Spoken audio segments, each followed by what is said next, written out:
It was really a very interesting and I think unpredictable hour in terms of how much news the president was going to break. I mean, we're all watching for the president's performance here, but he did also break some news just on the issue of domestic politics, talking about saying the delegates to the Democratic Convention are free to vote their conscience, describing that, answering that in such a way as if that's obvious. That's not necessarily a thing that is obvious. Also, the president laying down at the very end of his remarks there a sort of predicate for what it would take for him to leave the race. He said he would leave the race if his advisors came to him and showed him the data that said there was, quote, no way you can win, meaning no way that President Biden, could win. He then also said emphatically that no poll says that. But he's essentially establishing that as the threshold that would need to be crossed if he was going to leave. So, and I won't go on at length. I will just say, though, you noted that there were some moments of, startlingly impressive command of the issues. This is just my opinion. He is not only strong on foreign policy, he is just fundamentally right on foreign policy in the way that he talks about it. And again, your mileage may vary. That is how I feel about the way he talks about our relationship with our allies and our relationship with NATO. You can hear his command of the issues, particularly in his asides, like mentioning as an offhand way that it was Turkey really that needed really to be talked into an expansion of NATO that included Finland and Sweden, talking about the numbers of Russian troop losses in Ukraine, talking about the fact that he turned in his notes after he spoke privately with President Xi, alluding to the fact that Trump had all those weird meetings with the Russians and Putin in which he had no note taker present. I mean, it's even in the little asides where it just shows you he is a master of the foreign policy field and has been for decades in his career in the Senate, the vice president, and the presidency. And yet he undercuts his own presentation of those facts simply in the way that he presents them, with his self-interrupting and elliptical style, the very soft-spoken monotone that he sometimes uses. There's a big mismatch between his stylistic presentation and his truly masterful command of the subject matter on the subject that was the main focus of this presser, which was foreign policy. That's, I think, incredibly well said. I would also note on foreign policy, he also got a question about Israel, a very long answer that was interesting, and I think measured in ways that some of his previous statements on that conflict haven't quite been. He also said, it's time for this war to end. I mean, that statement, which also struck me as news. It's time for this war to end, I believe, was the sentence that he uttered. Let me go to you, Joy, for your thoughts. Yeah, I mean, I think in some ways this was a classic Biden. Foreign policy is his bailiwick. He was, chairman of the Senate Foreign Relations Committee. As he mentioned, this is his strong point. And I think the parts where the press conference went into foreign policy and became rather sort of a mundane press conference, this was not like strictly the White House press corps. So it gave President Biden an opportunity to be normal. A lot of this struck me as just very normal. And I think that is something that he needed. This was President Biden as the longtime policy wonk. He gave himself credit for getting 50 nations to agree to expand NATO. He was very, there was a lot of sort of self-praise of his own foreign policy, which I think is important. He touted his victories. He had a really passionate moment at the end where he talked about the fact we need to control guns, not girls. And he got really passionate about more children being killed by a bullet than any place on earth in the United States of America. So he showed some passion there. I think, the gaffes and mixing up names, I think for people who've been observing Joe Biden for a really long time, that's actually just normal Biden. Like, he does mix up names. He was known for gaffes. This is the joke that was always about Joe Biden, is that he's the gaffe guy. So I don't know that that is necessarily going to harm him in some special way. It's the fact that he had the energy, the capacity, and the ability to be normal Joe Biden, if a little more hoarse, if a little bit more, obviously older, just an older version of the Biden that we've sort of gotten used to over the years. It was the abnormality of the Biden in the debate with Donald Trump that threw people off so much. But I will close just by saying the guy that we just saw for the last hour is definitely not someone who is considering leaving the race. He cited the polls showing that there's no data that he's seen that says that he can't win. He was very praiseworthy of Kamala Harris, of Vice President Harris, as he should be, and said some really warm and good things about her. But he also said, even though that he believes that she is clearly qualified to be president, and that's why he chose her, even if someone showed him data that showed that she did better than him, unless he sees data that he can't win, this doesn't sound like a man that's thinking about getting out. That's a great point. I thought it was an excellent question, actually, by that the last reporter there with that counterfactual. I thought it was a really interesting question and straightforward and well delivered. I thought, actually, the questions generally were quite good. Nicole, your thoughts after watching that? Well, I think the reporter who asked the second question about the president mixing up Vladimir Putin and President Zelensky went right at what this is really about, right? Are you in decline, was his answer. And I thought it was a good moment for the journalists for having the courage to, those rooms can be intimidating. And it was a good moment for the president to take that on and give his answer. And again, it's not up to us, it's up to the voters and it's up to the Democrats whether or not they accept that answer.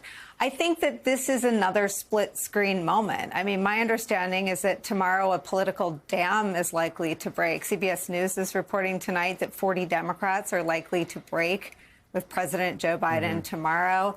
There's a report in ABC News that people who were at the Juneteenth event report seeing the Joe Biden that the world saw at the debate, an echo to the George Clooney letter from yesterday.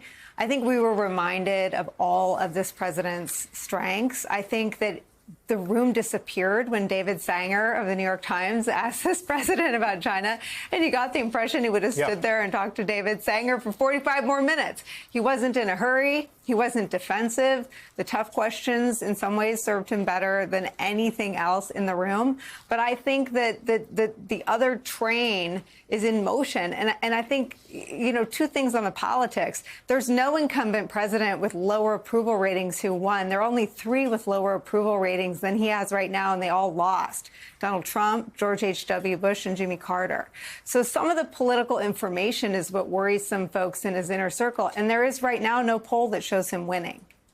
Yeah, I think that's all well said. I mean, the political calculations, I thought, you know, him saying that I would drop out if they said there's no way he could win, and no poll shows that. Of course, no single poll could show that, right? So this is fundamentally him saying that is, to me, puts his finger on what has made this so difficult and so anguishing for so many people, which is that we just don't know the future. No one does. And no one gets to say, if you do this thing definitively, then this will follow, because that's not the way it works. There was something he said that I thought was very striking, where he talked about, and I thought this was honest, and I think it actually gives a window in the psychology. He says, I've got to finish the job. And he said that emphatically. And I've been comparing him to a World Series starter in the 7th game of the World Series who's got 4 outs left to get in a close game that's thrown 120 pitches. And when the manager comes out to the mound, they never want to go.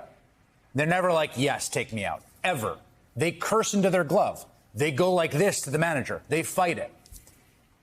That, to me, I have to finish the job, Rachel, was an honest articulation of where all this motivation is coming from, even if he's not correct about his own political prospects or in denial about the inexorable trajectory of being a human being who is mortal, like we all are. Yeah. That was, to me, clarifying.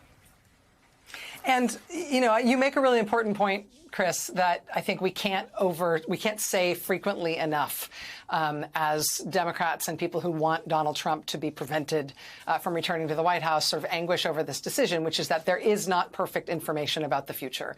And the argument that President Biden is best positioned to beat Donald Trump is an argument. There are other arguments that are also data-based that other people might have a better shot at it. I think that what Nicole points out about the reality about polling numbers for incumbent presidents and the real history of that versus what President Biden said, which was not actually factually accurate as far as I can tell. That's worrying, because it makes me worry that the president is being given information about his political standing that may not be based in reality, that may be sunnier than is real.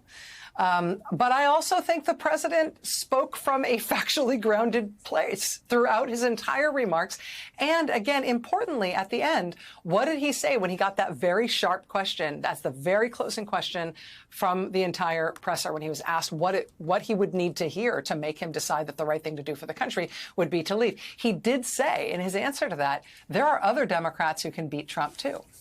He said, I believe I am best qualified to govern. I believe I am best positioned, best qualified to beat him. There are other Democrats who could beat him, too. And as you said, the reason I would get out is if the data told me, the data showed that I was not going to be able to beat him. Well, no data will ever show that definitively. But him acknowledging that it's not only him who could beat Trump is an important sort of message from the reality-based world. Yes, there has been a picture of him in this kind of bunker with his staff and a kind of mutually assured destruction, right? We're like, it's me or we're all going down together.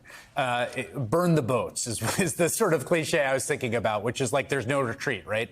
That was not his position tonight. He clearly intends on staying in the race, believes he is the best person to be president and to beat Trump, but did not offer the kinds of categorical dismissals of Kamala Harris or other efforts against him that I thought were possible and seemed to be present in the reporting as well. I should note that Jim Himes, who's the ranking member on intelligence, has come out with a statement saying he still believes the president needs to step down as the nominee for the Democratic Party. And I think one of the things we'll see in the fallout of this is it's almost impossible, I think, at this point, short of I don't know, running a 400 meter, that you're going to say to the people that think that you don't have a path to reassure them with press conferences, interviews, and the like. And to Nicole's point, I think we're likely to see more of that. Is there one more thing you want to say, Rachel?